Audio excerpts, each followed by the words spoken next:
All right, I'm going to call the meeting to order. And it is with great pleasure that we have a special guest here today, the Commissioner of Agriculture, and I'm going to let Glenn please introduce him. Oh, thank you.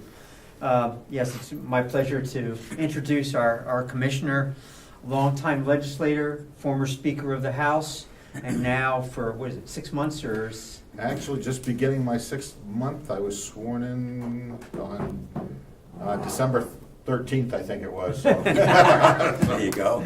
Our new agriculture commissioner, who is, I'm sure, taking in the state at this point, and we're certainly very happy to have him here.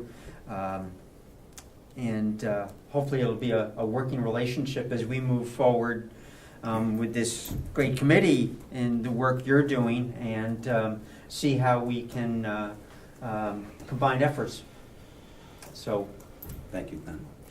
Before we begin, why don't we just go around the table, introduce our committee members here, and I'll start with you, Dale. My name's Dale Drew. I'm a resident of the town of Conway, New Hampshire. And probably a cousin of mine. my grandmother was a Drew. Oh, really? Yes.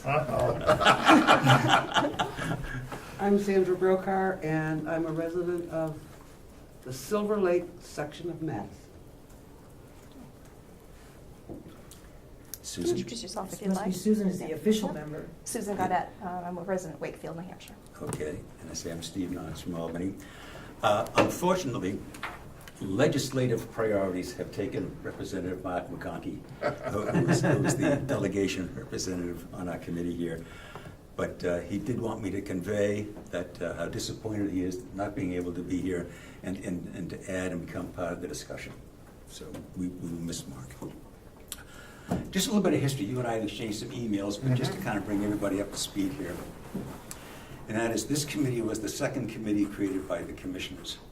And the purpose is to find the best or the most optimal uses of the almost 900 acres of land that the county owns.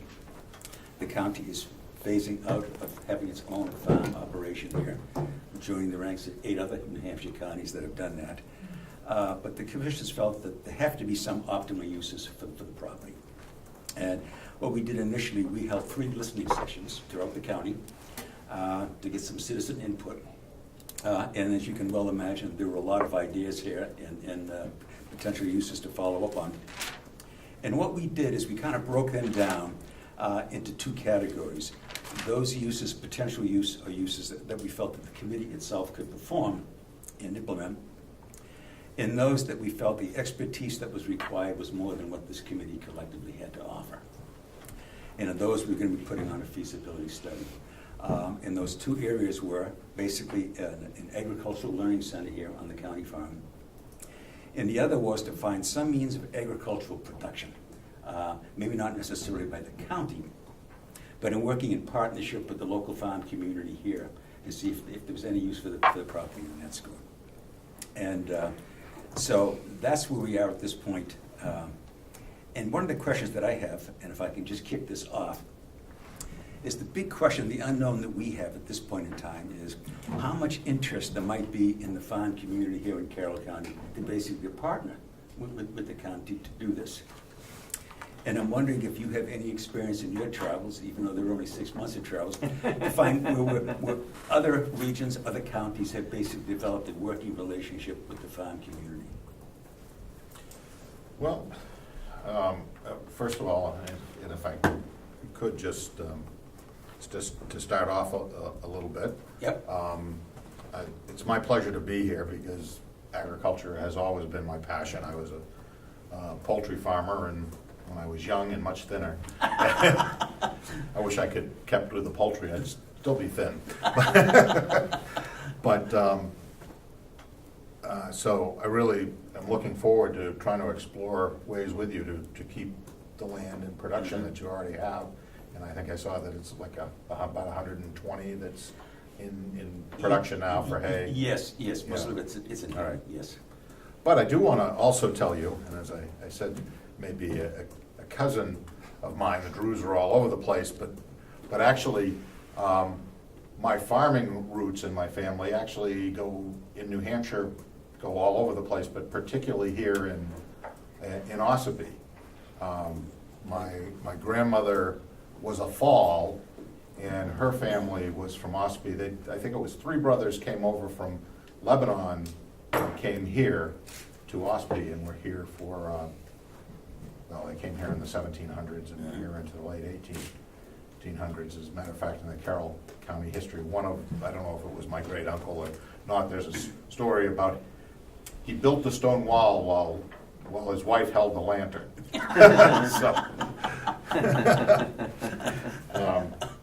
And so I want to do more exploring up here. Eventually, I've got a lot of family buried on Pine Hill, I think is the cemetery that a number of them are buried in. I have no idea where that is, but anyhow, Hillsborough County has had the farm closed for a number of years. But much of the land that was in production for the dairy farm is still being used by a local farmer for hay production. We did for a while, under one superintendent, have a fairly large vegetable garden for the prison, and the inmates actually ran that. I don't know if there was a lack of interest, I think, on the part of the administration, because I know under the one superintendent they were doing very well. We've got another area that is a community garden where a lot of folks come in and do that. But I really think that there are a lot of opportunities, and one of the things I brought with me, and there are several organizations, but there's an organization called Land for Good, Yes. which is trying to connect farmers with the land. There's another meeting I'm going to, I can't remember if it's later I think it's this week actually.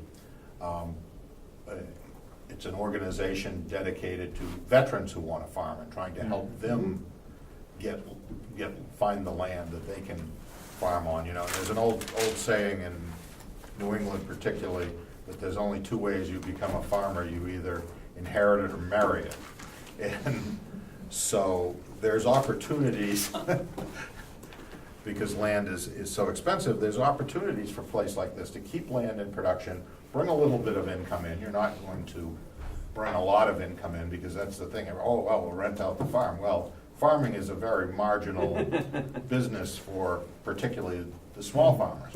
The good news is, if you don't know, is that we actually, from 2002, I think, to 2012, the land that was reported in cultivation in New Hampshire increased by 20,000 acres, with an increase of 750 farmers. They're doing the census now, and we'll see where those numbers have gone since 12. But my sense is that we probably have more people farming today than we did before, or did in 2012, and there's probably a little bit more land being used, and there's a lot of those people who are renting lands from other, they have a small homestead, they're looking for a place to grow crops, hay and whatnot, and there's an opportunity. I was at with my family, I was at the Sheep and Wool Festival at the Deerfield Fairgrounds yesterday, and I never saw so much yarn in my life. Right. It's amazing how many people are doing those small type of farms, and again, they're looking for opportunities during, beginning right now, grazing animals. So I think that, while you're not gonna make any money in this operation, if your goal is to keep it open, to help people and, bring a little bit of income in, there are some real opportunities out there to do that. And I think part of that, if you do it the right way, you can certainly partner with those people to provide those educational things. If you have sheep grazing, there's opportunity to do that. If there's, people who might be interested in growing different types of crops. I'm looking back in the years, although it wasn't up here in Ossipee, but New Hampshire used to grow tobacco. We used to grow wheat and hops, and there is an interest in growing some of those types of products in New Hampshire, again, on a small scale. So there is a lot of opportunity, and that's one of the things that I really want to do is figure out how do we connect the people to the land, and then again, the people to the markets, to the farms. I think that as we've explored this, I think that's the thing, to connect the farmer to the markets. Yeah. And if I can just, Dave Babson, Yes, sir, Commissioner, would you like to join us at the table here? I understand you're filling in for Amanda today. I am. Would you like to join us at the table? And I'm sorry I didn't get a chance to respond to your email. Things have been crazy, Dave. I saw it and I was forgot wondering how if much you got time. it. I got it, Okay. and I looked at it late last week, and I forgot how short the time was, and then with the Senate President's father dying and everything else going on. Chuck Morse's dad died? Yeah. It was his stepdad, but it had been his father since he was 12, so. I ran down to Salem this morning, and it was a crazy weekend as well, so. Can I just ask that in the questions, we wait to be recognized here so we don't all be jumping in at the same time? As I say, I would like to. It wasn't directed. That's for me, I know it is, it's all right. As I said, one of the, we have obviously talked over the last year with a lot of different people involved in agriculture. And one of the things that we have discussed here, the old nursing home here on the property has a nice kitchen that has commercial kitchen potential. And in talking with several people who've been monitoring it, it's basically it's gotten all the approvals that it needs. It's just sitting there. But we've heard that maybe is an MOU of understanding with. Yeah, with concerned citizens to use it for their Oh, see, child advocacy at noontime, all during the day. Okay, is that basically a done deal now, Dave? Well, they're moving forward on it. Okay, And we do have signed agreement. okay. But I've talked with several people, and you probably know, many years back, and now I'm showing my age, New Hampshire had a New Hampshire's Cooks program in which they opened up 2 kitchens, one in Lancaster and the other in Epping or Epsom. And unfortunately, they didn't seem to work.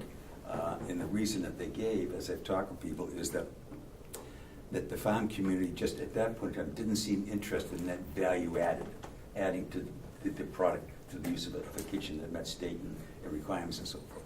And I was talking with a person who has done feasibility studies, and they were saying that unfortunately, that's what she has found as well. There doesn't seem to be any interest that really kind of, you look skeptical. Talk to me. Well, I'm skeptical Yes. because recently, I went to a meeting in Plymouth a couple months ago of the small and beginner families, Farmers. small and beginning farmers, excuse me. And one of the presentations there was from a couple who have actually built a commercial facility in Meredith, I think it is.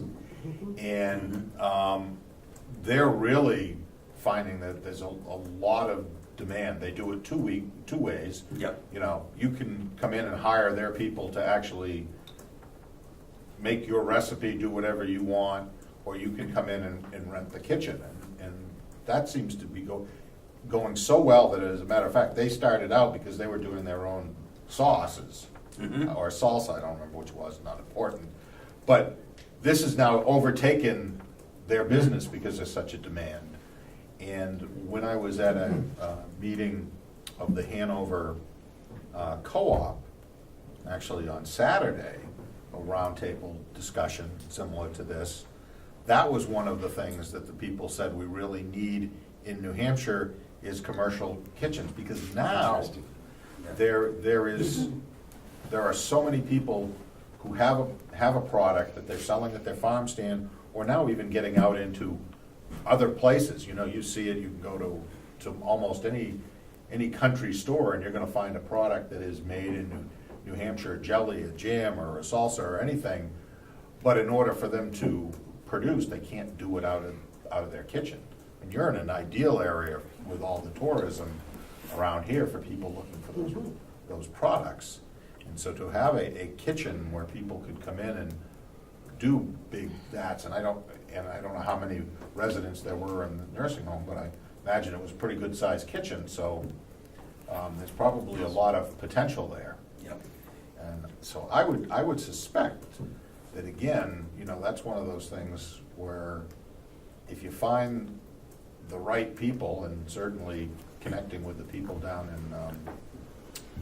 in the Meredith area, they have a lot of connections, and probably other people who may be going down there from this area to do it, who would say, hey, you know, we'd like to put a group together to do something like that, and that would be a real service to the small producers. 2 points if I. Yes, Oh, I'm sorry. go ahead. Go ahead. Dave. Can I put a plug in for the Remick Museum? We have a commercial kitchen there, and that email I sent you, I didn't know whether you were going north, but I was willing to bet you'd never been to the Remick farm. I have not, I've heard about it, I want to get there. And we have a kitchen, and it sits idle day after day. Nobody uses it except when we have a supper. Yeah, I think that And probably part of the problems, we're not very good at sharing information in New Hampshire. Right. We have a lot of great organizations in this state, Uh, and a lot of them are in their own silos, and nobody's talking, and one of the things I'm trying to do is, how do we get people from all these groups, you know, and that would include farm museums who often have facilities, but most people don't know that there's anything available. Got to get everybody together in a room and start talking about what are the resources. You know, we tend to be old Yankees and don't want to share our business with anybody else, and that isn't very helpful. So there are groups out there, and in my mind, there's probably almost too many groups out there, and we're just not connecting with each other and figuring out how do we share our resources, because there are an awful lot of resources out there that, you know, I'm still not aware of. But there's a need. How do you get that information out there? If I could just bring up a couple of points. The commercial kitchen in the old nursing home, there was a group looking at starting up a culinary academy there. Mm-hmm. But they ran into problems with the principal, his illness and so forth, and so that never came to fruition, unfortunately, because as you pointed out, the prime area for things like that, training people for the Conway area in terms of the hospitality industry and so forth.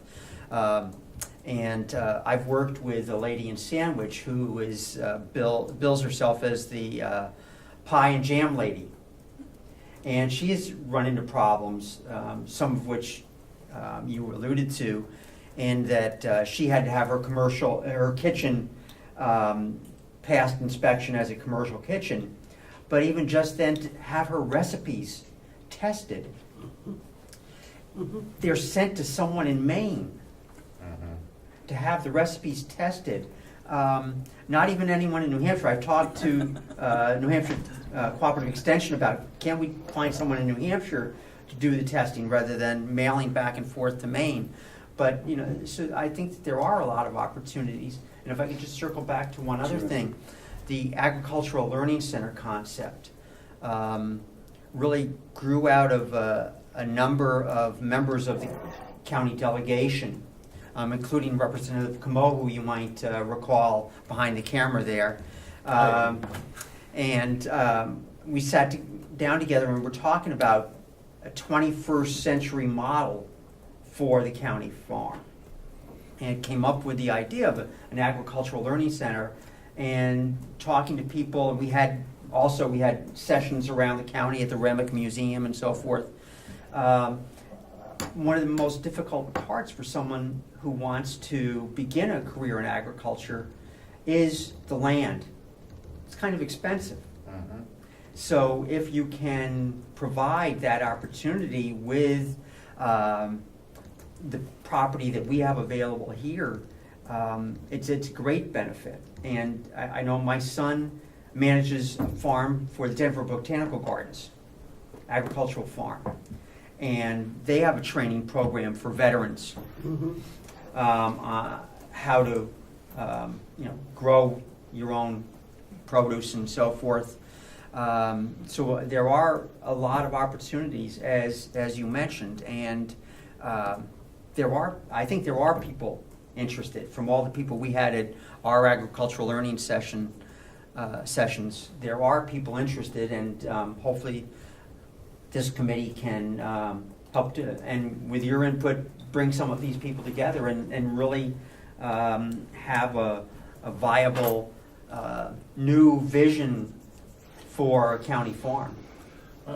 And I really applaud, as I said, what you're looking to do, and I think one of the first places that I would be looking to see what the interest is probably at the farmers markets, because you've got people there who are very often doing jellies and jams and things, and they're the ones who, they're limited by the size of their kitchen. They're also limited by the land that they may have to grow things.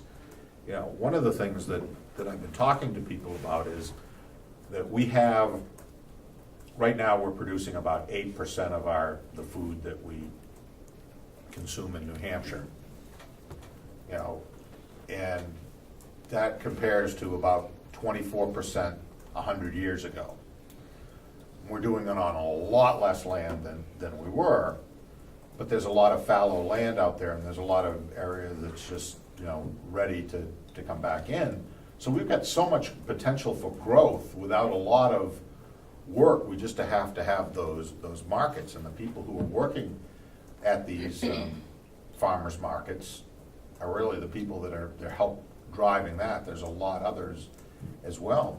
But you know, I was at the annual meeting of the farmers markets, and my numbers are close, but they're not locked in my head. I think there are 26 farmers markets in New Hampshire right now, but only like 14 of them belong to the Farmers Markets Association. So they're not even sharing information, you know, and it's like, we've just got to get that information out there, because I was amazed at the things that I learned at that meeting, and yet, you know, so many of the people who should have been there aren't even part of it. They're not getting the newsletters, they're not sharing the information. And so somehow we've got to get that word out. Obviously, one of the ways that we can get a lot of notices out, and I don't think people think about it a lot, is the weekly the weekly market bulletin. Because that has a subscription. I think we're still at about 2,800 or something. No, I think it's $28 a year. I think we're at 4,500 distribution a week, which is roughly the same as the number of farms that there are in the state, a little bit less. So there's an opportunity by using that publication to get information out to everybody by just submitting it and saying, hey, could you put a notice in that we're doing this? And that's going to reach most of the farmers in the state of New Hampshire. So you're certainly welcome, if you're looking to do things, to submit information, articles saying, hey, we'd like to have a meeting of people who are interested in doing this. That publication, that's what it's there for. Mm-hmm. That is going to be the best way to reach the most number of people in the state, and obviously your region. And it's every single week. That's the biggest challenge to me, is writing the weekly column. Which I should be in my office writing right now for this week. Comments, questions?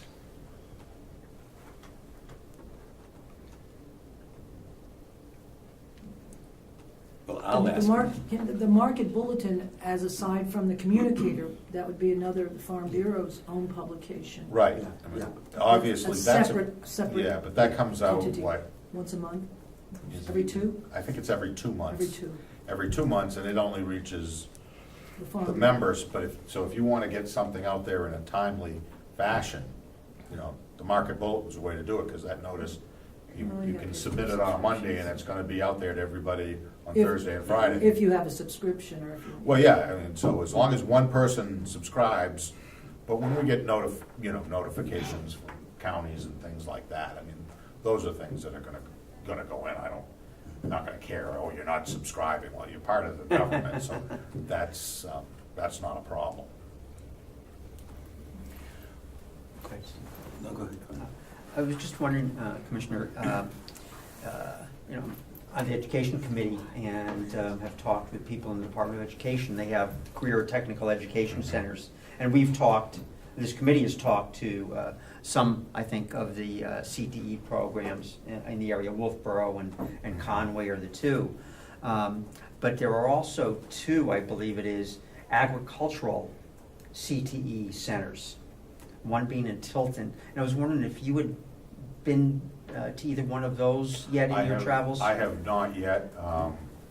My only connection right now to any of that has been through the FFA and there being at the state convention Right. and seeing that. But yeah, these centers are very important, and you know, some are moving away from agriculture, which upsets me because there's a lot of skills that every single homeowner can use. I mean, so it's not like you need to have a career in it, but knowing how to, you know, Right. plant flowers and plant vegetables and do these things are very, very important. The problem is, I think what we're finding in many of the cases is the administration isn't interested in it. And if the administration isn't interested in it, they don't necessarily go out looking to hire teachers with the skills to do those things. And if you don't have the teachers with the skills, the programs go away. Right. And so that's a real problem. And, Right. not quite sure how we overcome some of that, but I like the idea of education, and of course, the education in agriculture is really to a large degree provided through cooperative extension, who are really, for the Department of Ag, they're our sister organization. I'm signing contracts with them on a constant basis because we work together so closely. But they do a lot of that educational Right. work. Again, there's budget limitations, they only have so many people, but at least they're out there in every county. And, Right. you know, you have yours here, and so Right. you've got the resource here to figure out how do we do that. But of course, the best way to do education in this area particularly, and probably in most, is hands-on. So to have the ability to have people say, you know, well, I want some sheep and I want to have them here. I want some of this, some of that. And to start having that here provides you the hands-on educational opportunities. Problem is, it's getting harder and harder to get any kids who want to work. Everybody's on their devices. You had made a comment, and I have looked at that also, how basically 8% of local farmers meet the food demand for New Hampshire. On the surface, without knowing a lot of the details, that just seems like an incredible opportunity here for a lot of reasons. Mhm. Not only job creation as an economic driver, and also the fact that we now keep more of our hard-earned dollars in the state rather than sending them out through the Shaws and the Hannafors and so forth. And I know you've only been at this for 6 months, but as sense as you've traveled up, how do we get more of that locally grown food into the mainstream here? I'm not talking CSAs and Yeah. farmers markets, but basically into the mainstream. Well, What opportunities and avenues do well, you see doing that? I'll tell you, yesterday, Mhm. no, I'm sorry, it was Saturday. But Saturday, I was at the Hanover Food Co-op, Mhm. which is a co-op that's existed for 80 years. And their model is different than a lot of the co-ops. Their store is very much like you would go into a Hannaford's or a Shaw's. Does Shaw's exist anymore? I forget. Yep, it does. Because what they're doing is, what they've done is they've recognized that not everything is going to be available locally year-round. So they have, you can go in there and you can buy cornflakes. You can buy, you know, Hood milk, but you can go buy their own milk, or you could buy the milk that's bottled by somebody else. And the locally produced sausage and everything. So they've intermingled it so that, you know, I'm just gonna go in there and buy all name brand stuff if I want, but you have the ability maybe to try one or two things from local. And when the local's not available, they have other methods of backfilling that, so they still have that type of product there. they've done it so that everything, it says where their bananas came from, you know, where every single fresh produce came from is right there on the placard in front. So they've created a model that I think is just phenomenal that we need to recreate in the state, because if you have that, then you have stores that can be viable. They've got 3 main stores. One of them is in over in Vermont. In They have- Norwich, isn't Yeah, I think it's in Norwich. And then they have one in Hanover, one in Lebanon, and then they actually have a convenience store that sells gas. So, but they're doing $70 million a year now. Wow. Now, Collectively in all the stores. in all the stores, they're co-op with everything they're doing, Yeah. they're doing 70,000. And their margin is very small, they made $100,000 last year on $70 million.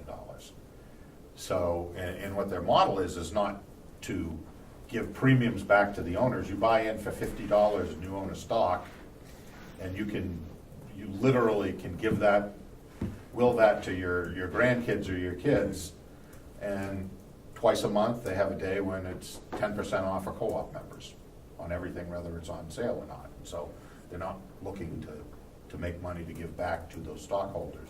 They're doing it that way. And it's really a great way to do it, because the problem with any stores that are just trying to do only local stuff, they, you know, oh, cripe, I go there, I can't get everything I want, I've got to go to another store as well, and then they're not even going to have anything probably, you know, to speak of by December. Right. So there are a lot of opportunities, and the problem is, you know, location and the startup money. They've got 23,000 members of their co-op now, you know, over in that area between Norwich and Hanover, Lebanon. They're traveling some distance. I didn't think the 23,000 people living in them were that. Yeah, I know, I was surprised at the number. Yeah. Dave? it? Thank you. Commissioner, in my 2 terms on the advisory board, the one place that sticks out in my mind is the co-op. We went up there, and you have the turnover, you've got pretty much all new members. I would recommend you take them up for one of the visits. They got going Where is this? in Hanover. Oh, yeah, I was there yesterday. You I were, would- but no, but you didn't take your advisory board with you. Oh, yeah. No, that's- It was I the should- most yeah, I'm sorry, I was- singly important Yeah. and interesting. They had, as Sean said, you know, up there on the river, they all grow corn. So in September, the place would load up with corn. So they called in all of the growers in the area and assigned them a product to grow, so that it wasn't all beans one day. And it's or all, and then they stored. I think you went. Did you go in the storage area I in didn't. Norwich? No, I was there for a meeting, but I got there early enough to do a tour of their store and ask. Because they do ask a what- lot of their cooking over in the Norwich. Yeah, they do. They have a lot of their own But boy, I'll tell you, products. you get that group together and take them over. I'll never Yeah. forget it. It was a fantastic day. Yeah, that's a very good idea. You know, of course, they are using a lot of Vermont products Right. because a lot of it's not being produced there. But I mean, there are those opportunities for that type of thing for agriculture to, you know, say, hey, look, we can do this, we can, but it took a long time for them to get there, although they've been in that location now. They've been doing the stores for decades. The big one there in Lebanon has been there for 21 years now, so. I think the one in Hanover, they've been there about 50 years. Yeah. So it's a great model, but it takes a lot of committed people, and you have to say, all right, well, there's got to be people that have got to be hired to do this, but you can form that co-op and you can get those memberships. But you know, I'm sure they're willing to share that thing, because Ossipee is not going to Steal be business a threat to them. But they do a really great job, and it's really, and they've got a learning center there for cooking. They Yeah. they've got an area, and they've got a cafe, but they've got an area where people come in and they have courses on how to prepare, how to use the local foods, and how to do things in a different way. I didn't have time to get into the details of what they do, but really very impressive. It was an eye-opener. I didn't know anything like that existed. Right. Are you aware of any farmers co-ops in New Hampshire? I mean, I'm not talking, Hanover's a food co-op. Yeah. But any farmers co-op where the farmers basically get together and have an organization, an entity where they begin to market and distribute their food? You know, I don't anymore, and my grandfather was actually part of, he was a founding member of the New Hampshire Egg Producers Co-op. I don't know when it went out of existence, probably in the 50s when the poultry business crashed, but it started in the 30s and was very successful for several decades, and that's exactly what it was. You know, all these farmers who were producing eggs, like we produced hatching eggs, but not every egg goes into hatching eggs, so you've got to do something to get rid of your table eggs, and trying to sell a small amount isn't very successful. So it's a great way to do things, but they go to a broader market, not so much to a direct to consumer, although it's always seemed to me that for the small producers where, well, geez, I don't have that much, so it doesn't really pay for me to have a farm stand. I'm sold out in no time. I mean, that's what, to a large degree, I think that's what some of these farmers markets are, is they're almost like a co-op, because everybody gets together, although they're competing, at least it brings them together to the consumer. But again, that's usually one day a week versus people who may be producing things that they can produce year round and sell on a daily basis.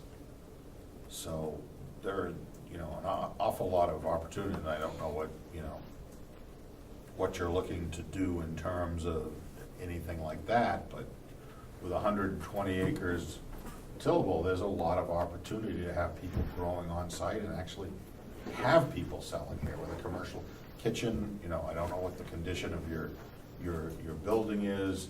Is there the opportunity to say, hey, there's some of this stuff that we can do year round because we've got a building that's sitting there. Right. There was a consultant who came up right when we first started from Massachusetts. I forget the name. Andy Kendall. Kendall Foundation. The Kendall right. Foundation. And said that one of the great benefits of this property, and for someone who might be looking to do some kind of production, is that there are a lot of outbuildings that are available for use. You don't have to start from scratch with buildings. There are a lot of buildings available. So I think that's another plus we can put on that side of the column for this property in terms of looking ahead and maybe a cooperative, nonprofit type of facility here. As a follow-up to that, one of the things that the committee has discussed is the idea, the concept of public-private partnerships, and in which the county, the resources that the county has would either be leased out or somehow work with a group of farmers, as you mentioned, leasing some of the land, as Glenn has mentioned, an agricultural learning center, but find a partnership here. Obviously, with almost 900 acres of land and buildings and so forth, the county has a tremendous resource, a tremendous asset here. And as the county's mission is to find the optimal use or uses of that resource. And I think, while the committee has made no real decisions, it's not to stand alone, but to reach out to the farm community. And we're trying to find ways to do that, to maximize that effort. And I think, of course, Farm Bureau was always a resource for that, but there's also, I hear, some people don't belong to Farm Bureau, they have issues with things, and that's the problem that we have, is how do you get everybody involved? And I think potentially the market bulletin is a way to do that if you have a committee here. I think one of the things you have have to recognize is going to be, at least in the initial years, if you're asking people to come in here and perhaps lease the land, that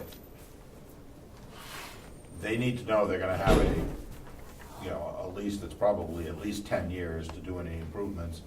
And in the first couple of years, they're probably going to be pouring more money into it than they are taking out, so it almost needs to be one of these things. Only 2 years? Depends on what you're, Okay. depends on what you're doing. I mean, because if you've gotta come in and build up the soil, or if you're, some things that people are coming in with animals, it might be less, but if they're starting out, they're going to be buying the animals to start with, and it's gonna take them a while to get them to the point where they're gonna be able to have them slaughtered and actually make money on them.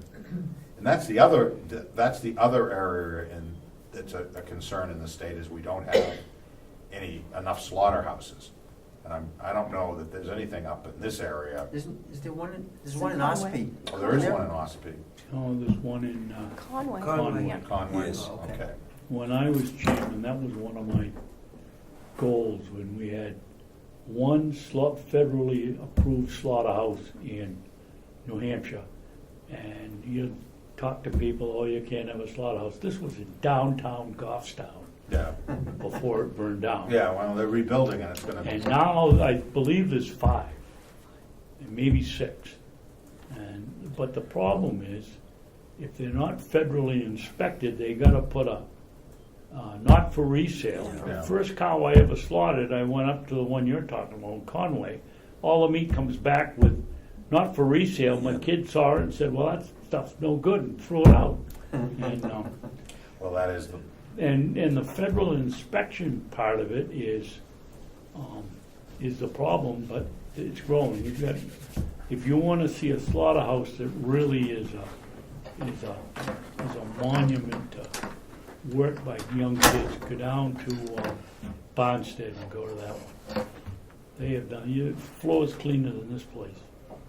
Well, that's the problem. I mean, because there are places where people can get their animals slaughtered for their own consumption. Right. But if you want to take it to a farmer's market, or you want to get it, you've got to have Sell it. You sell it, then you have to have a slaughterhouse that's federally inspected. Now, I don't know if they're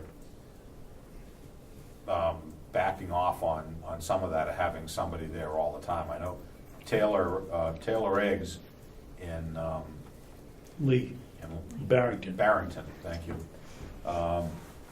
They've had a useless federal inspector there half the time they're asleep. The feds have actually backed off from having to have somebody there physically all the time. So there may be some hope of, like most things, you come in and you do a random inspection and say, are you doing it the right way, instead of having to have a federal employee all the time, which obviously is very expensive to the slaughterhouse. And I haven't had the opportunity to look into any of those regulations. But that's what we need, because people that talk, I gotta go to Maine, I gotta go to Vermont, I gotta go, and it's not gonna be economical for anybody to take their animals 100-mile round trip, Right. to have it slaughtered, because that's just, it puts them out of range of most people. I was talking with someone who periodically will ship some of their livestock over to Maine, and they were telling me, and I'm a little fuzzy on all this, but apparently Maine is now starting to enforce a law that any animal that comes from out of state has to have a veterinary certificate.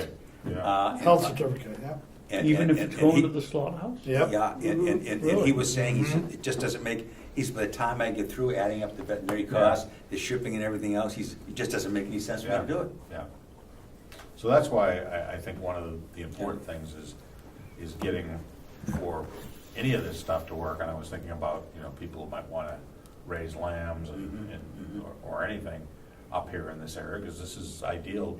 From what I saw, you're not going to have a lot of neighbor complaints here.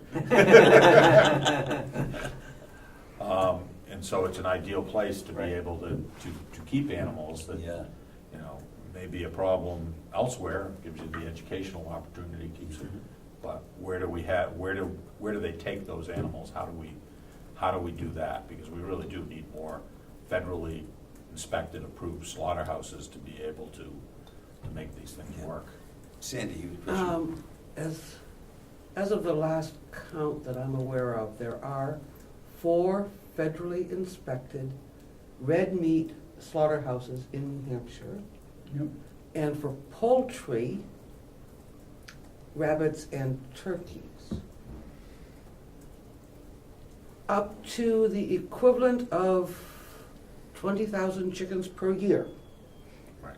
A poultry producer can take a course offered by the state Department of Ag and process chickens for sale to restaurants and to the public, to the farmers markets. They cannot sell to stores. And They cannot sell to who, Sandy? I'm sorry. they cannot sell to retail stores. Oh, okay, all right. That must go through USDA inspection.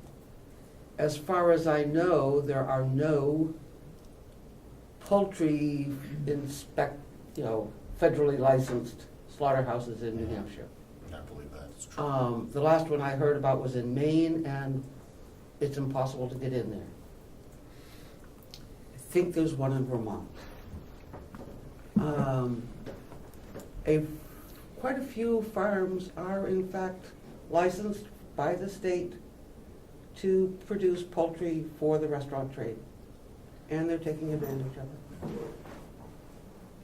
it. Question. It has to be USDA, there's no state inspection, that the state couldn't take on that?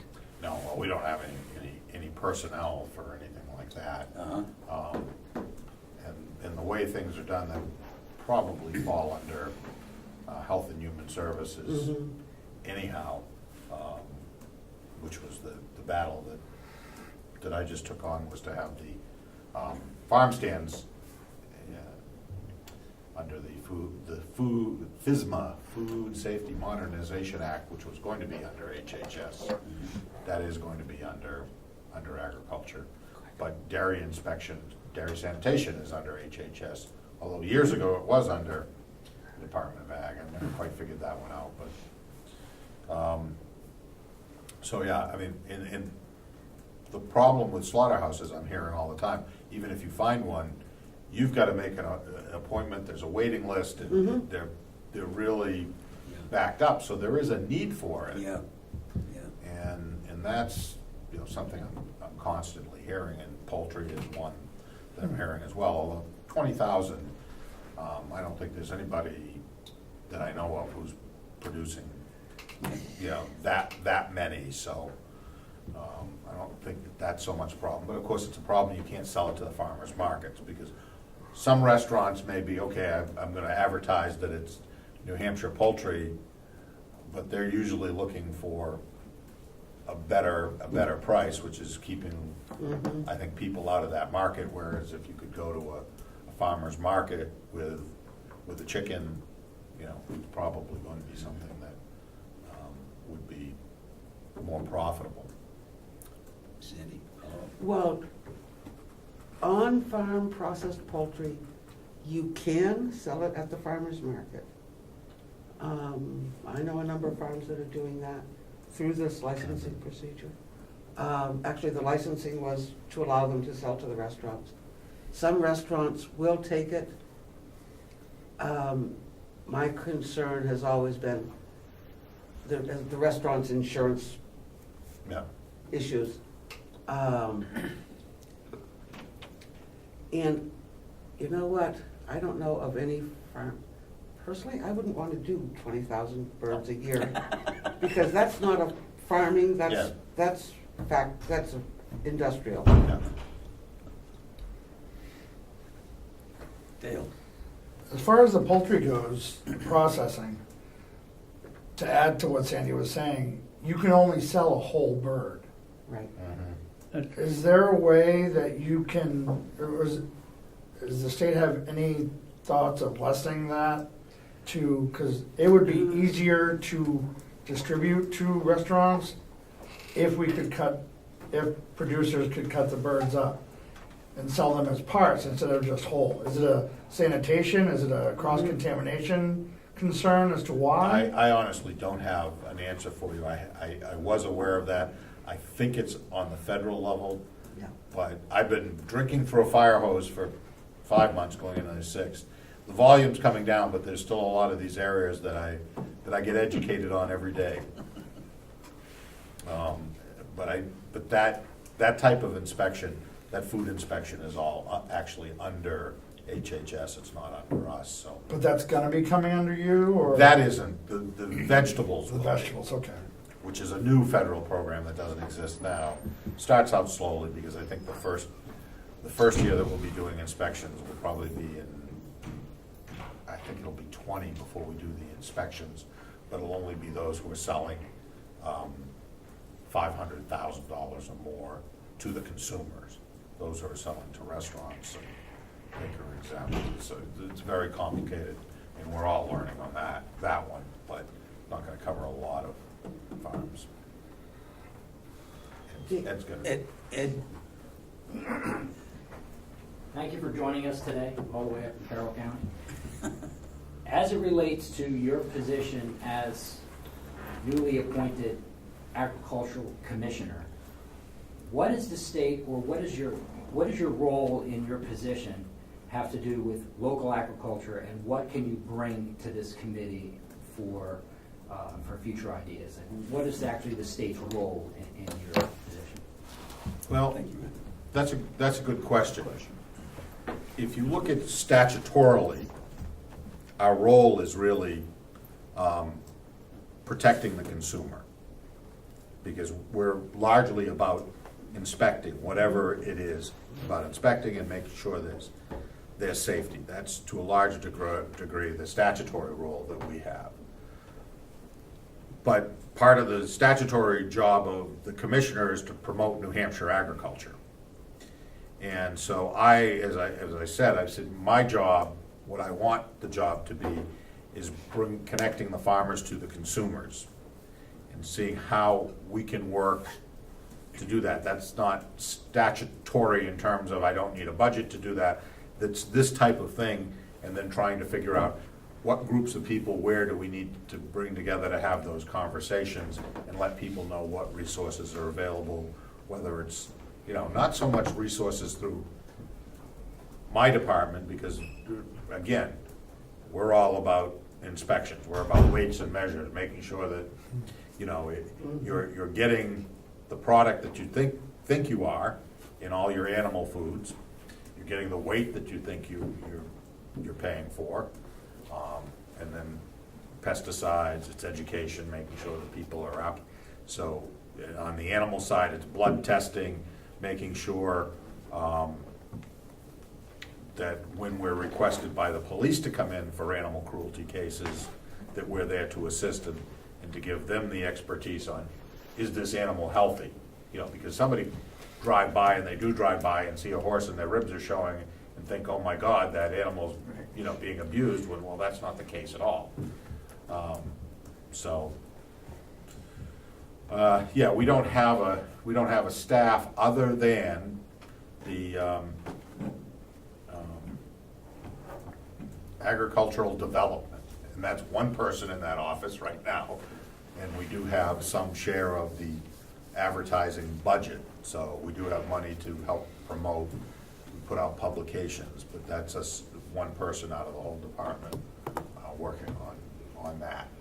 So that's really where we get into doing this. But again, most of her time at this time, she spends on the Big E, on the Farm and Forest Expo, on many things like that. Not so much coming out to meetings like this, although she does some of that as well. David. Commissioner, you started off, and Representative Cordelli mentioned it. I was going to ask you, one of the problems I see is your department is responsible for some inspections, HH&S is responsible for others. Yes, it makes sense if you can train the person from HH&S and they're up in Colebrook and to have them look at a milk parlor rather than somebody driving up the next day to do it. But then you get sending recipes to the University of Maine, and it's $35. If you have raspberry jam, you've got to send one up and get it approved. If you have raspberry and banana, you have to get it up, and it just goes on and on and on. My complaint is there's a big difference between tell me that you want me to send 3,000 up there and I'll test them, but don't tell me to send up one and say that makes it safe for the state of New Hampshire. Somehow, if you're going to get producers involved more in farmers markets, we got to lessen the regulations. Well, I don't disagree with you, that this was a But new. this we is a have to new one. maintain safety too. Yeah, we have to maintain safety, and I'm not sure who does that. That tends intuitively of saying, I haven't heard about this is something that's under HHS, because we just really do animal Yes, it food. is. And how do you do that and protect the consumer? That's a good question.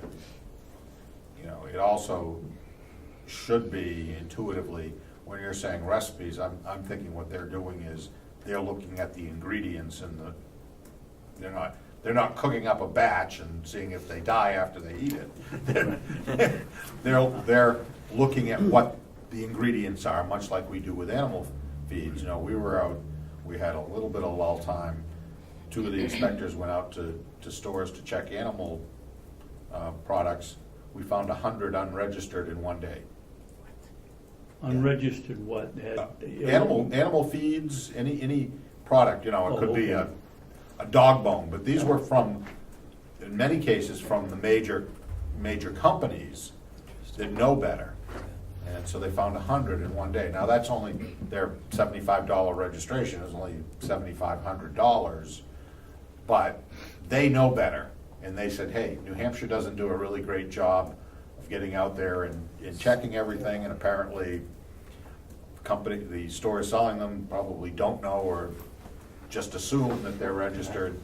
And so they put these on the shelves. They can sell them potentially for years and not pay that $75, and I think it's an annual registration fee. But that's the problem, that we face, and the same would be true of jellies and jams or anything else. If you're commercially selling them, I'm sure I shouldn't say sure, I'm not sure, but I would not think that if you're selling at your roadside stand, your own place, you'd have to have these registered. It's only when you go out and try to get them into other stores that you have to. No, if you have them on a roadside stand, it's under the Homestead Act. Yeah, Yeah, you have to get them tested. really? Yeah. Yep. No, Okay. You gotta get one tested. no. Yes. That's what I It was told. depends. If you use a standard recipe, Oh, yes. the standard recipes as found, I think it's on the University of Georgia Yep. Yes. website. Yeah. Yep. If you use those recipes, you can sell them at your farm stand or at farmers markets without a license and without the recipe being tested. If you have combination products or your own, then those must be tested, and you have one tested, and they're looking for the food safety. You're issue. absolutely right. Yeah. And you don't need a license for those either, technically. If you wish to sell on the internet or to stores, you have to have at least a homestead license. And if you're going to do anything larger, then it becomes a question of volume, then you probably would want to go to a commercial license. Just because it's easier. Interesting. But I don't have to have, as long as I use the standard Right, you're recipes, right. I do not need to have any licensing or any testing. But If you wanna use your own recipe, you've gotta send it I up. think That's she said correct. it's on the University Oh, of Georgia okay, website. okay, all right, Yeah. all right. And we do send them to the University of Maine.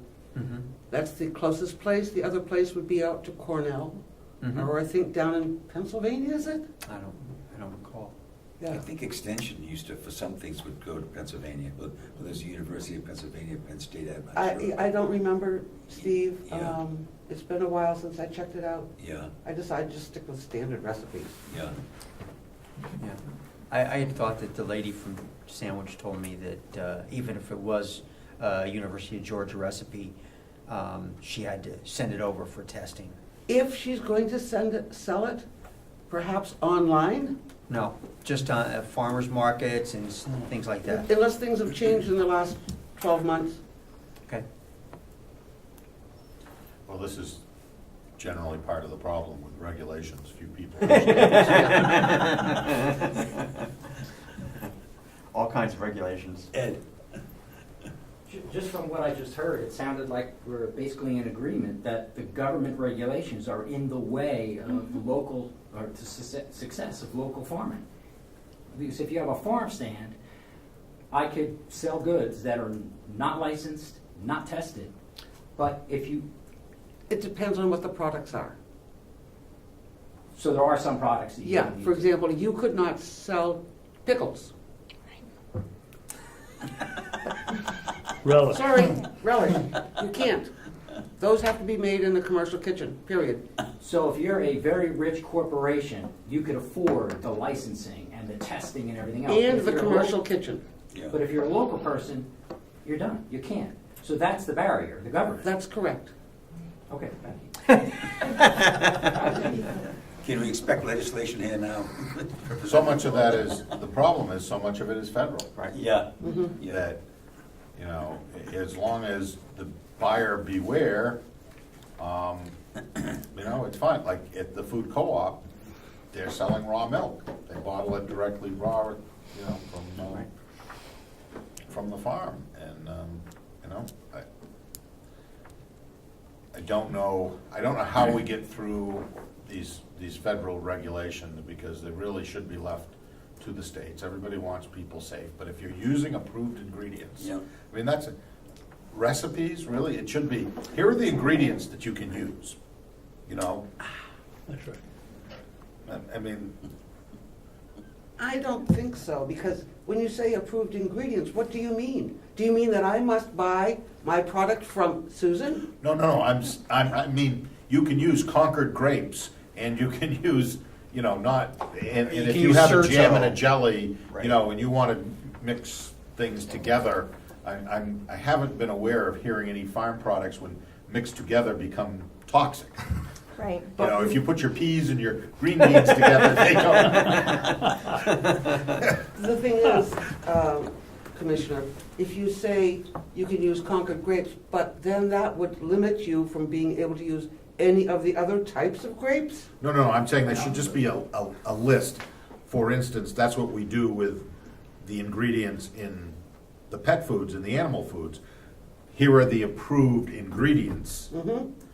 And so we're not going through and saying, oh, well, you can't put these ingredients together. There are approved ingredients, and we have a very long list of what are improved ingredients.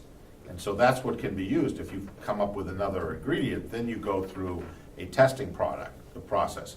But we just have people register, because we do test to say, in theory, we do test to see if somebody says, you know, this is 10% of this and 1% of this. Mhm.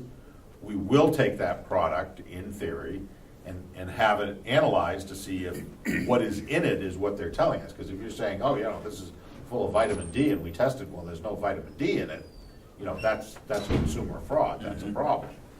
But, you know, we don't look to see, oh, well, what's your recipe, and you can only mix your feed based on approved recipes. So I wonder why the feds want to have recipes approved. If you're using ingredients that are not toxic, you make something that tastes terrible, well, you're not gonna sell too much of that. May I make a comment? Sandy? One of my friends at one of the farmers markets does make dog treats.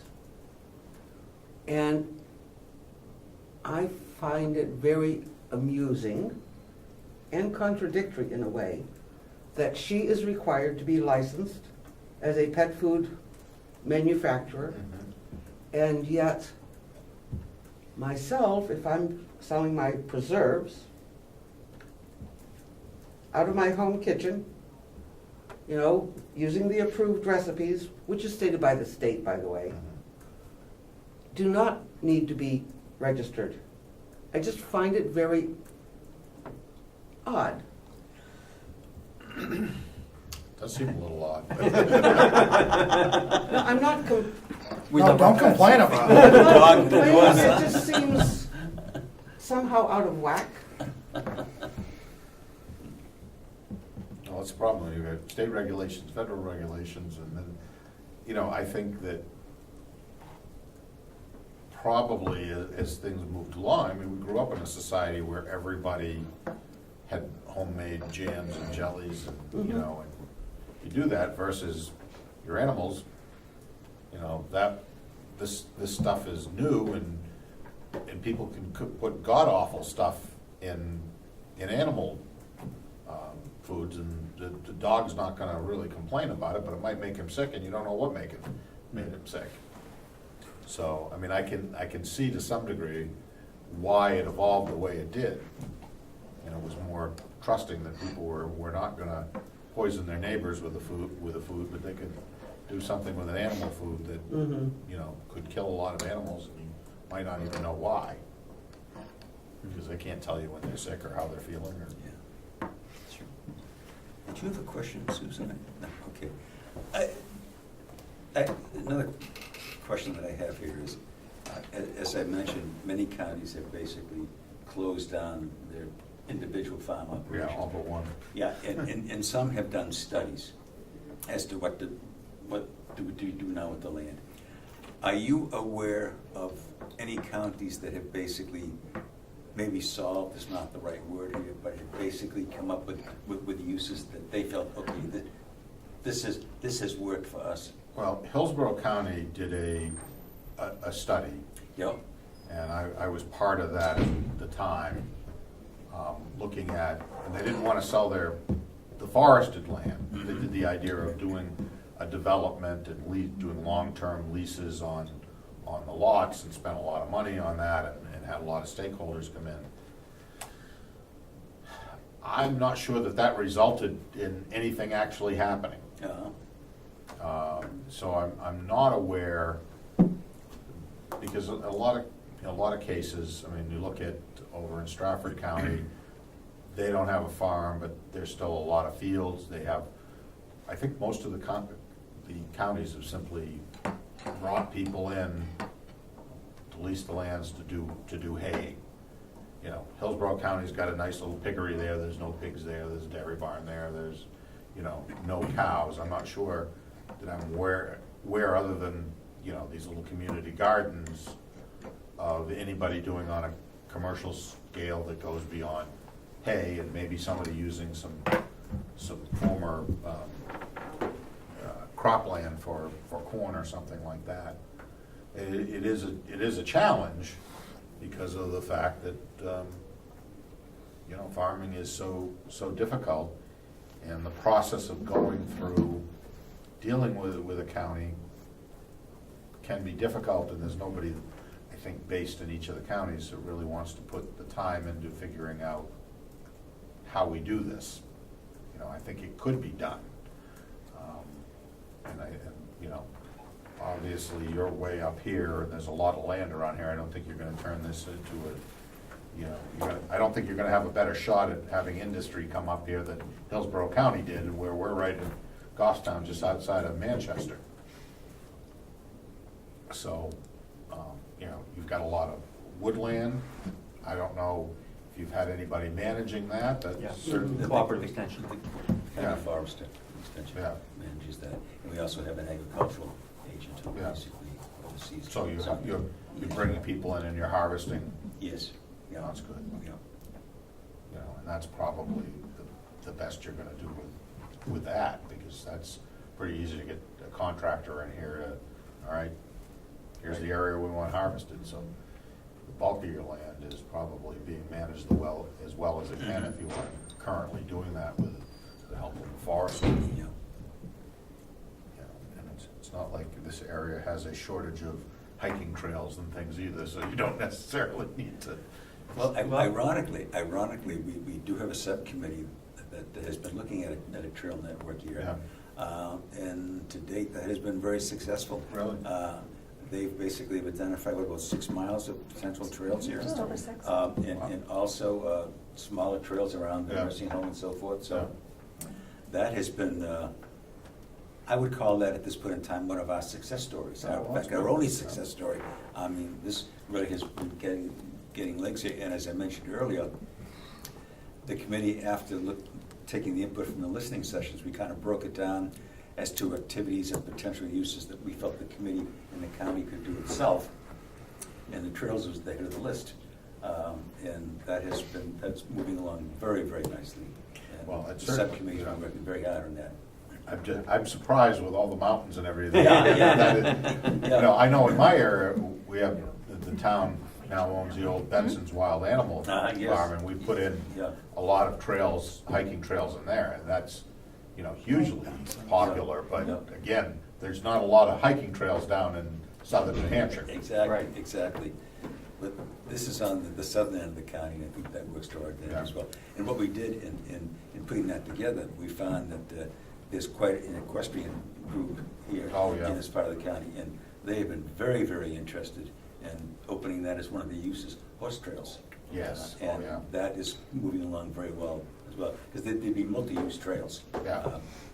So that's one of the activities that we're looking at. But as I mentioned, the two that we felt we did not have the expertise and the background to work on was the Learning Center, the Agricultural Learning Center, but also finding ways to either, through partnerships, whatever, putting some of this land back into agricultural use. And that has been, as some of the comments that have been made today, you know, because of either regulations or whatever, that has been the real stumbling block. And we just felt that, as I listened to people, it further confirms in my own mind that we really need to do a feasibility study on that. That is just too complex, I think, for the community to deal with.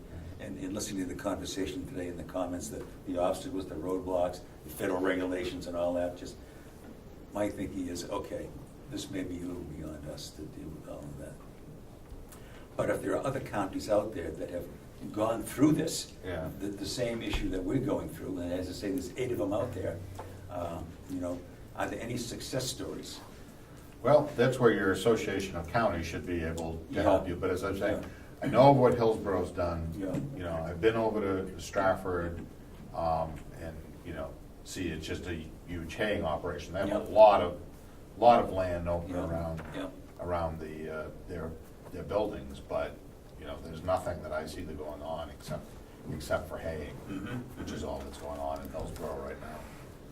So, it's a challenge, and, you know, I don't know, have you talked to people like from Land for Good?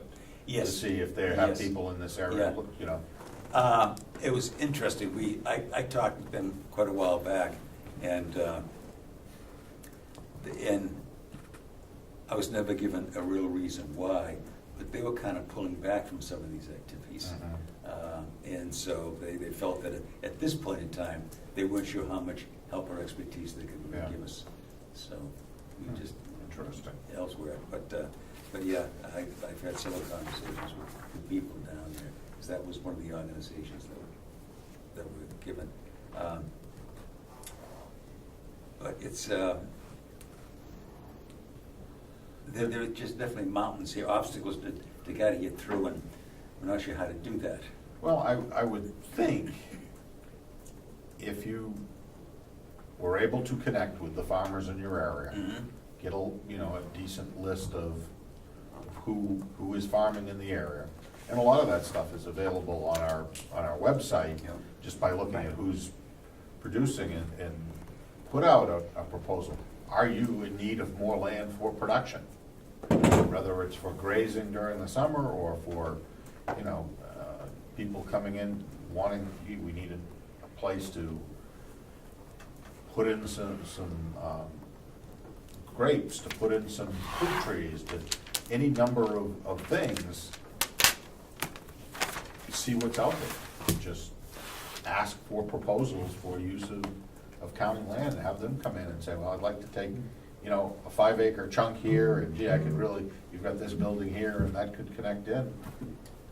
See what's out there without any committing, but that's the way you're likely to start. You do that flyer at the farmer's market.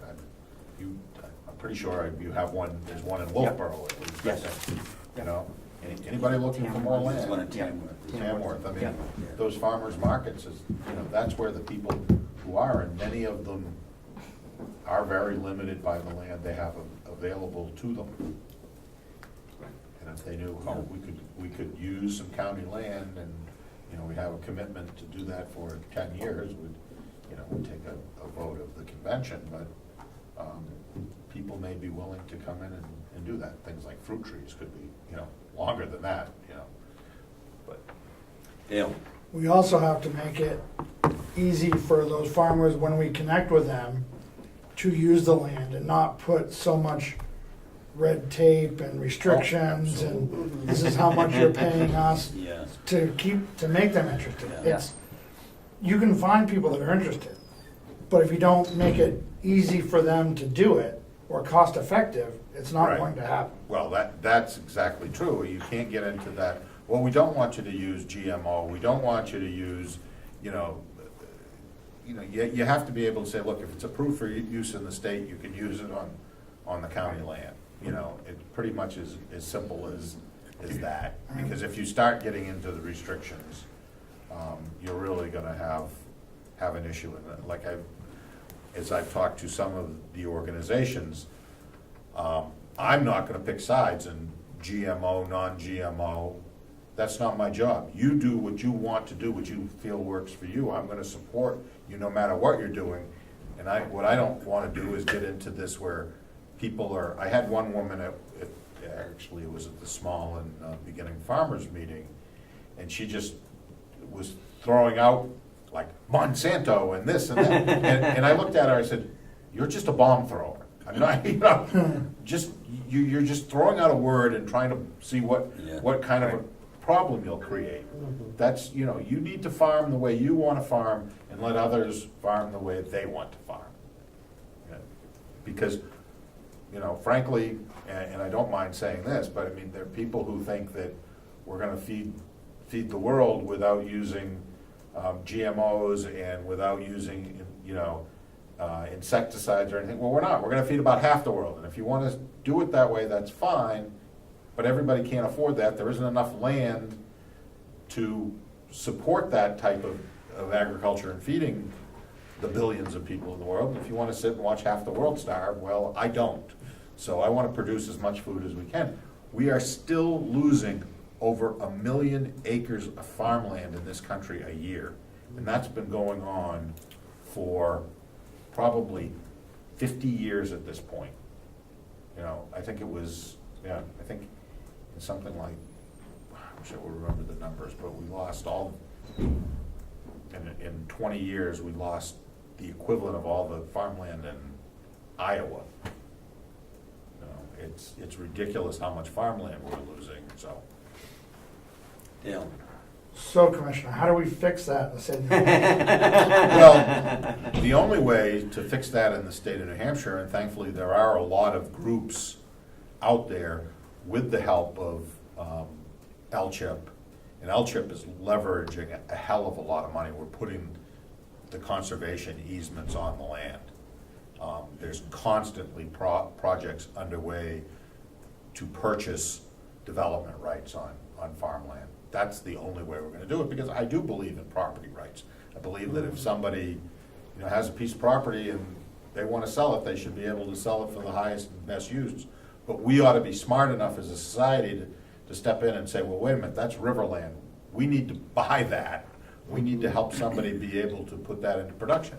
And you can't put it into production if you're paying house lot prices on that. But, you know, I've been saying my whole life, a generation from now, people are going to look back at us and say we were the stupidest people who ever lived, because we took all of our riverland where the soil ran 10 feet deep and put houses on it.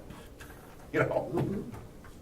How are we gonna justify that when there's so much land that can be developed? Yeah, yeah. Well, another issue here is that I do a lot of reading. I won't call it research, but a lot of reading. And food, and the fact that you've said only 8% of New Hampshire's food is basically locally grown, but the rest of it. And so the next question would be, well, where's that food coming from? Well, a lot of it's coming from California. Well, exactly. Well, a lot of it's coming from South America, but a lot is coming. I was at a facility 2 weeks ago. It's not a facility yet. There's a company, it's based in Boston. They have formed a subsidiary called North Country Growers. Their goal is to put 40 acres of greenhouse under glass, glass roofs, soft walls, in Berlin. Yes. Everything is approved. I wrote about it in the Market Bulletin. Everything's approved. The problem is the taxes. Because Berlin, where you could probably go to my neck of the woods and pay $300,000 for a house and go to Berlin and pay $75,000 for the same house, but they want to tax the greenhouse essentially at its replacement cost. And for the first phase of 20 acres, they'd be looking at a $2 million tax liability. So you can't grow lettuce and tomatoes and pay $2 million in taxes. So that's the obstacle for a lot of farmers is the taxation. Now, there is the income method, and I think they need to try to get that going on, agreed to with Berlin. But so there is the opportunity for an awful lot of agriculture to take place in New Hampshire. The other thing is, we talked about a little bit before, is labor, and the fact that too few kids want to get their hands dirty and actually work hard, and, exercise their muscles by doing that. And that's another constant problem for farmers in New Hampshire. Once they grow beyond their immediate family, they can't get the help. A while back, I was talking with a local farmer that I knew, and I knew him well enough that I could ask him. I said, look, I'm not getting into the heads here of some of the real main issues that farmers are facing. I said, you talk to me, what are some of those main issues? He said, well, there are basically two. One, which is labor, finding help. But the second one, which I thought was very interesting, and may apply to a lot of small farmers in New Hampshire. He said, I'm a part-time farmer. He said, I need a full-time job, he said, to survive. He said, as a result of that, I really can't commit more than 4 or 5 hours a day to farming. He said, so if you came to me and said, I've got this great opportunity, we can double what you're doing. He says, right away, I'm thinking, okay, there's a transition here. I've got to give up my full-time job to do this. There's going to be a transition. He said, and secondly, I'm not going to be able to find the help to do it. Yeah. He said, so even though you're dangling this carrot in front of me, he says, it really isn't very attractive to me. And I thought that was very interesting. And I wondered how many other hundreds, if not thousands, of small farmers in New Hampshire face that same hurdle. Well, quite a few of them. I mean, that's a constant problem. That's where the vocational high schools should be able to help. But if they're dropping the programs and they're not making the connections, then that's something that's lacking. And that's a real issue, and I don't know how we solve that, because frankly, most of us growing up years ago, you had to work if you wanted some spending money. Your parents just didn't hand you a $20 bill every time you said yes. You said, I need money to go to the movies. And unfortunately, that's what we're seeing in society now. Okay, here's your money, because perhaps the parents don't even know the opportunities are out there. Well, I can't get a job. Well, what are we doing to let parents know that there are job opportunities for their kids to work? I don't know that we're doing a very good job with that. That's, in this day of this internet, where everything you need is at your fingertips. That's the, where do you go? And is your high school sending out, hey, we just had 5 farms contact us and they need summer help, and send that out to every parent. I bet there's nobody sending that information out to the parents. They may be sending it to the kids. They're probably not sending it to the parents, saying, we've got these job opportunities for kids to be able to work. How do we make that happen? I Sandra? have a question on that, on the labor. What input, if any, does the state have on the labor laws to permit children, young people, under adult age to work with farm equipment? I think most of that is federally regulated. Yeah. I don't, and there has been some, I've been reading some things, I think there's been some relaxation Okay. on that, but most, I think pretty much on family members, there's no restrictions, but when you bring in, If your neighborhood kid wants to yeah, work. yeah, there are restrictions, so that makes it, It makes it difficult. it makes it difficult. There's no question about that. This is, and it's always been one of the things that I've been opposed to on minimum wage is that there's no training wage. Yeah. If a kid comes in and wants to work at 13 and I gotta pay him $7.25 an hour, well, I'm not gonna. The kid doesn't know which end of the room is which to start with, and there ought to be the ability, and he doesn't need to support a family. He's at 13 years old, 15 years old. He's not doing that. He's probably saving for a car, and at 16, he's just working to support his car. And you ought to be able to say, hey, until I know that you can actually be productive, I'm not gonna hire you. And that's part of the problem. People just say, I can't afford to hire somebody who's not gonna be productive at $7.75 an hour or $7.25 an hour, so I don't hire anybody. And now that kid has learned no skills, and has no opportunity to earn money, so the parents just have to give him, the $20 because he doesn't have any opportunity. The other issue with some of the small farms hiring labor, and I'm not sure of what the rules and regulations are, but if a small farm wants to hire an agricultural worker for, say, 8 to 10 hours a week, I think they still are required to have workman's comp, Yep. Oh, yeah. which costs a minimum of $1,000 a year for insurance. Yeah, you get a rebate on that if you don't use it enough, but you have to put $1,000 up front. Correct. And so, in many cases, especially early in the year, the farmer's only going to use that 5 to 8 hours a week Yeah. of labor for maybe 2 to 3 months. And their salary that they're gonna be paying out is gonna be maybe $1,500 over that Yeah. period of time. And then they still have to pay the $1,000 Yeah. for workman's comp. So that is a very huge disincentive. Oh, you're absolutely right. It really is, particularly when, in that area, farming is one of the, theoretically one of the most dangerous things, but if you've got a kid pulling weeds and not driving a farm tractor and just doing basic farm chores in a vegetable farm, chances are you're not going to have a liability issue.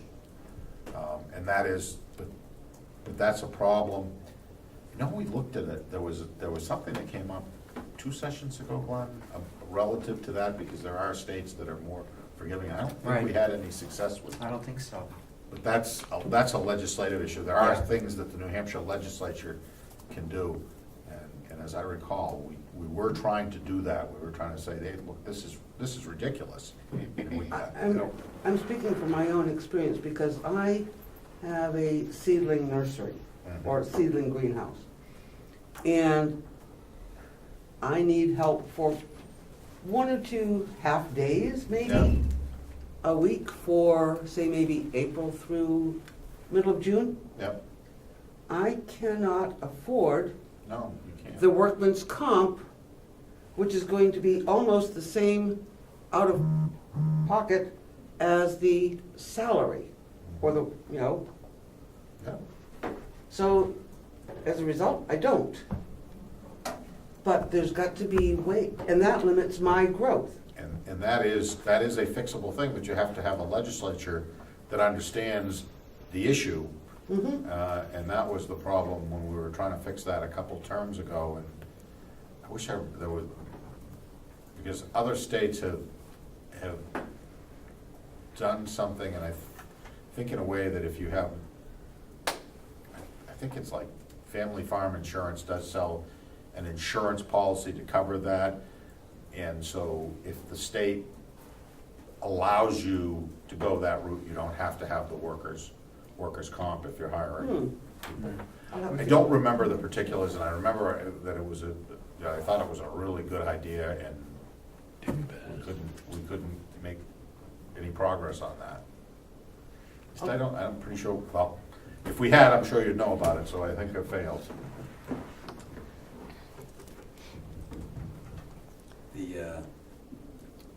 Interesting.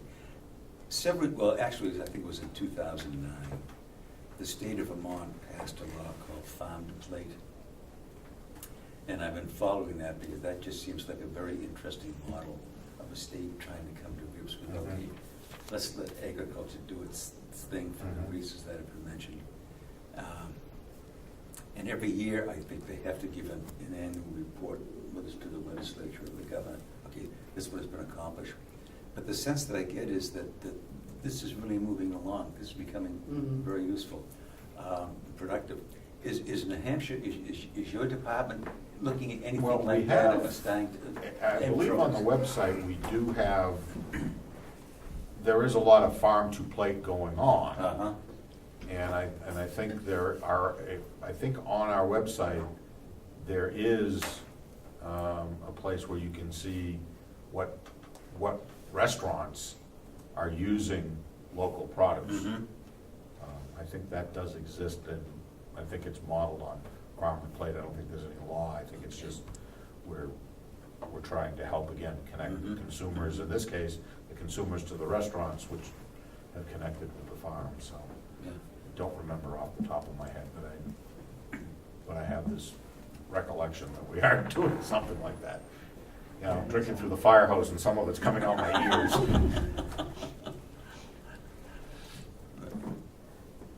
Any other questions, comments? Commissioner, we really appreciate you It's coming. been my pleasure spending here. time. You know, it really wasn't a bad drive. It's a beautiful day as Oh, well. it's a beautiful day, yeah. Well, as I say, if on your way home or in the days to come, if in your department you come across anything that you think may be of use to us, that kind of tied into what we're trying to do, we certainly would Oh, I got appreciate your hearing email, from so. you. Yeah, you do. I You think got mine. it's how do we connect the farm to the plate, to the Yeah. consumer? And in doing that process, what role could the county lands play in facilitating that and moving that along? And I think that's some of the answer that we're trying to look for here, that role. Yeah. Any help you want to throw our way is greatly Yeah, appreciated. well, believe me, the legislature hasn't given me a lot of money to play with either, so. This is New Hampshire. Is that a plug? No. But I would say the education part of it is good, but that generally has a real price tag to it. You know, that's the problem, because you've got to hire people Yeah. to do that. And whether you can get that supported on a fee basis or not, I'm not sure that you can. I'd really focus on, seeing, because that may be a natural follow-through after you get some diversified agriculture located in this area. And I understand there are a lot of people that, are not going to be able to afford to expand, but there are some who are looking to. Yeah. You don't need to necessarily find a lot of people, depending on how much land they are. Obviously, grazing sheep, you're gonna need a lot more land than if you want to plant asparagus. So. Right. An interesting story here. A number of years back, at the town of Albany, where I live, purchased 311 acres of land. And included in that was probably about 35, 40 acres of old field. It was still open land, but it was old field. And within a year or two, we had found 2 local farmers that were interested in leasing some of that land. Long-term leases, Yeah. because as you had mentioned, they've got to put money in this thing, get the land back into production and so forth. And plus one of them was talking about leasing equipment, and they needed that kind of a lease to make it work for them. And I would say we probably have a total now, between the 2 farmers, probably close to 18 acres of land that they've leased. And they're really putting this into production. And they both have farm stands, CSAs and so forth. So it's working very well. And what I find interesting, talking about lease, those 2 farmers jumped at it. Now, I'm not going to say that there are other farmers in the county that would love the opportunity to lease land, but as we've discussed here and talked, that is certainly one of the options they were looking at. If there's 120 acres here or so of agricultural land that can be put rather quickly into production, then, that may be something. And as Glenn has said, the Agricultural Learning Center then all of a sudden becomes a hit as well. A couple of years back, committee, Sandy had a workshop for small and beginning farmers in New Hampshire at her house, and I went down and talked with them. And I asked the question, what is the biggest obstacle that you face? And without hesitation, it's like they were reading from a script. Availability of land. As you had mentioned, it's just expensive. And so it's just how do we connect all these pieces and come up with a plan here that really will work? And that's what we're trying to come up with, is how to bring it all together. Well, and the availability and the cost, because I had a call from the town manager in a town near my home where the town acquired the development rights. The farm adjoining has been using the land at a reasonable price, but some of the town fathers are like, oh, we should be getting more money for that. Well, there's a limit on how much you can do. Plant sweet corn when you have to, you have to be putting fertilizers. I said, well, in fairness, I think the way to do it is, what would it be taxed at in current use, and cover your taxes? Yep. And the county could say, all right, if we didn't own this, and if it were taxable, it'd be, in current use, and grassland at, whatever, an acre, okay, pay us the taxes on that. Because when you start really going above that, now it becomes too expensive. Yep. Because you can't be, say, all right, you're gonna pay me, $500 an acre to rent this land. Well, nobody's gonna rent it, You say, well, $25 or $30 an acre. That's the And if problem. you wanna rent the land, you need to, for grazing sheep, Yeah, you gotta bring water, you have to fence Right. it. So all that cost is incurred by the farmer, right, plus the county, whoever wants to lease the land is asking an exorbitant amount of money on top of it. yeah, Makes it impossible. Yeah. yeah. You can't look at this as something that's going to be a moneymaker. You have to look at this, it can't cost us money. That's It's the gotta key. add a general value to the county taxpayers. And that's where the ability to come in here and view what's going on without trampling all over everything. That's a big problem with some of the organizations that are out there. They want to buy development land rights, but they want it to have open public access to it. Well, that doesn't work, because you can't have people coming in trampling over your vegetables or your hay even. So there has to be limitations to say, yes, you could come in and, you can see it, but you can't just go wherever you want. Yeah.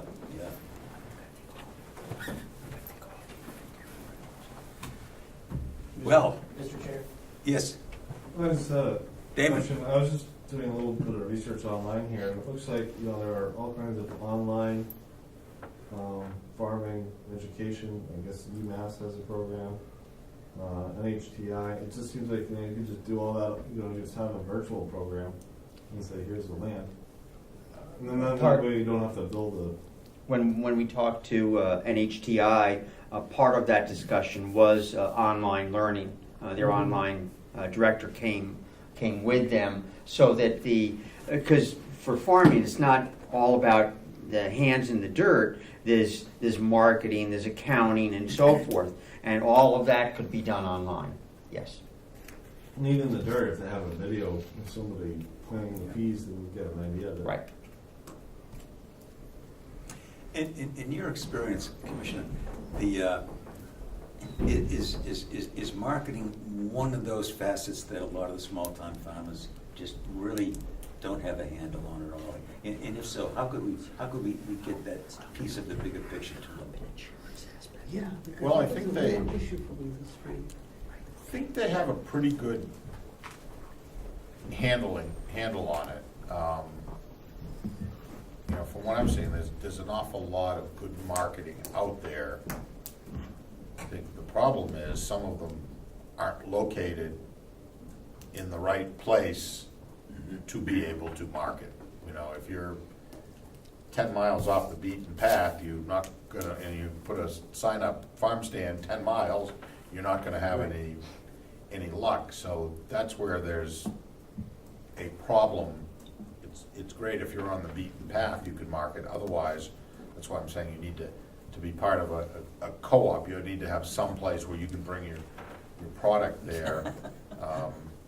Because it's not like somebody who's sitting at home knitting a sweater and they can, go online and say, I'll send you a sweater. You can't, well, I'll send you, my tomatoes. It doesn't work. Yeah. So, But if you had a centralized location where a bunch Right, of farmers could right. bring their wares well, and that's to why distribute. Yeah. a place Food like hub, the food hub, yeah. the food hub, the Yeah. co-ops, and I've got to learn more about the food hubs and how those are operating, because I have a sense that's on the same Yeah. same Yep. idea. It's bringing together where you get enough quantity to be able to make it work. Yeah. And Sandy? Commissioner, I happen to work with an outfit whose headquarters is in Colebrook. It's the North Country Farmers Cooperative. It's close to 10 years old now. And I'm on the board and I'm the treasurer and all that stuff. I'm not one of the farmers for it. But the purpose of the co-op is we have farm members, it's a farmer member organization, and the co-op handles the marketing and the distribution for the farms. The customers are restaurants, institutions, and individuals. It has worked quite well. We currently have 24 to 25 active farm members. Sales could be better, but it's a limited market. It's in 6 figures a year, but not the high 6 figures. Most of the customers are in the western part of the state, down 93, a few coming over to the Carroll County, the valley. And the way it functions is the farmers set their own prices on the website. The customers sign in, order from whom they wish, so they know which farm they're buying from. And then it gets picked up and delivered to the customers, essentially picked up from the farms on one day, delivered to the customers that same day. And it works quite nicely. Now that's one type of food hub. So the food never goes to a central location. And Goes right from the farm to the customer. it's direct from farm to customer, and the farm retains ownership of it all the way. So they're only paying the co-op a service fee, essentially, which is a percentage of the product. so will the farmer go onto the site and enter, what quantity of what he has, And the she price. has, and the price? Yeah. Yep, it sells, it sells. And I mean, I guess If it sells, it sells. if it doesn't, it doesn't, and that's the problem. That's a problem, but for most of these farms, the co-op is not their only outlet. Yeah, okay. We have farms from Vermont. We have farms from, New Hampshire. And I mean, some of the Vermont farms are like 2 hours south of St. Johnsbury. We have meat,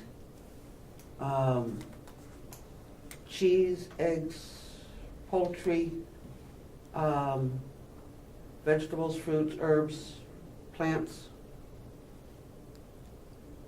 Well, this is, what you're saying is there's an advantage and a disadvantage to only producing 8% of our food. We don't have to reach that many people to sell out. Right. As I was saying to the food co-op, it's probably not realistic that we could think that we could double that number in our lifetime to 16%. But that's a tremendous amount of growth if we could. Yes.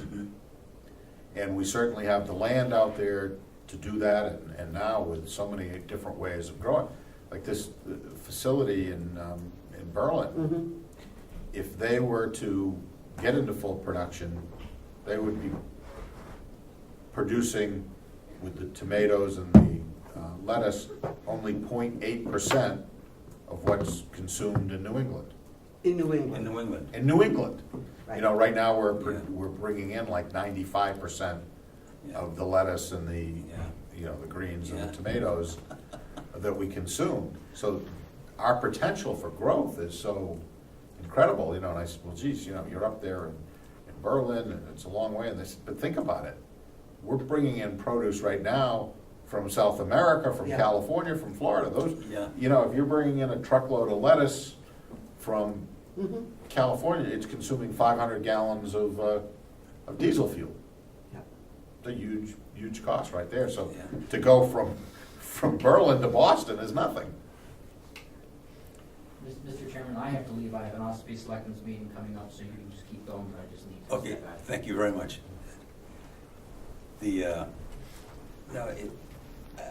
To me, that's the real teaser out there, is how large this market is. Yeah.